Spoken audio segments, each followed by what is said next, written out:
Hello, YouTube. This is Christian Goldenlok coming to you live from Morgantown, West by God, Virginia, in the United States of America. COVID hit, and I want to be responsible. Usually I'm pretty outgoing, outdoors type of person, but since COVID happened, we wanted to be responsible, so I figured I'd pick up a new hobby. Now, I love military history, particularly the medieval period, but I've never modeled before in my entire life. I mean, I guess I could be a model, but I'm talking modeling for casting. And I wanted to get into painting medieval miniatures as just something I did on the side as a hobby, as an amateur, and then maybe I could give those to my friends who fight in my armored fighting community. So I did some research, and I landed on Claymore Castings. The finest 28 millimeter medieval miniatures. I don't know what a 28 millimeter was before this. But all I know is, as I researched, this place looked better and better and better. David and his wife run Claymore Castings out of Scotland, which is a little far away from the United States. I don't know anybody else that does this, so I was really excited to get my miniatures. And when I did, by God, let me tell you about it. These men at arms, these miniature warriors are so well cast. I've done some casting before. I've cast some buttons. I've casted some other medieval things. I have never seen a better sculpted and historically accurate model for such a small model in my entire life. The detail is just amazing. Let's take my friend. Yeah, let's take my friend here. You know, I'm looking at a bassinet. I'm looking at a visored bassinet.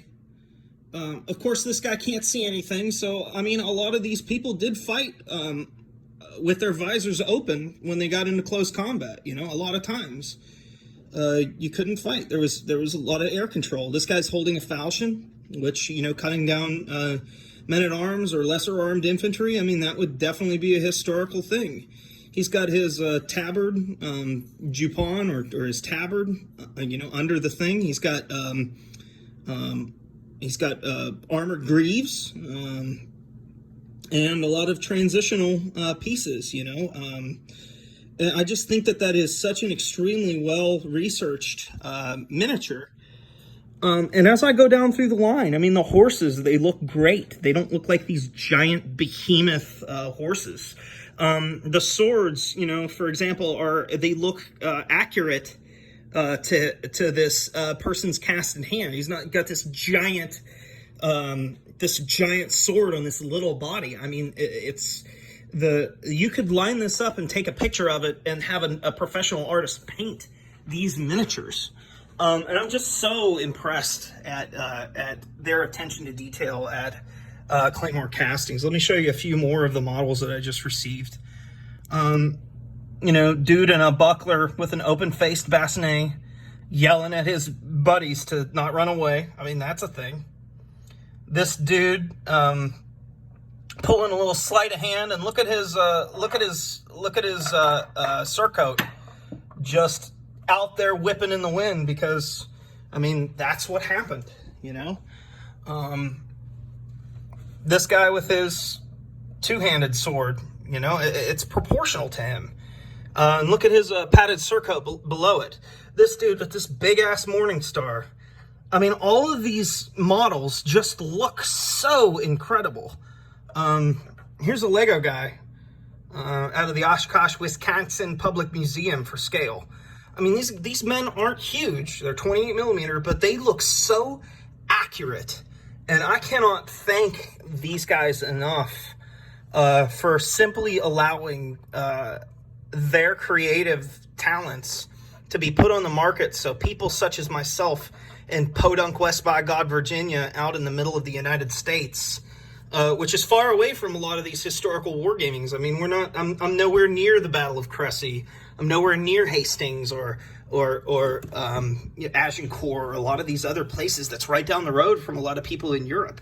So my idea of studying medieval history is, you know, pulling out a book or going on the internet. You know what I mean? So I just have to say in closing, I'm so impressed by Claymore Castings. I think I can't recommend them enough to people. I think that for people who are hobbyists, who are collectors, who have years and decades of experience, spend $50, spend 75 pounds, buy as many models as you think that you're going to want, because you will not be disappointed in these models. You won't. David, thank you. And everybody, have a great day. Thanks again.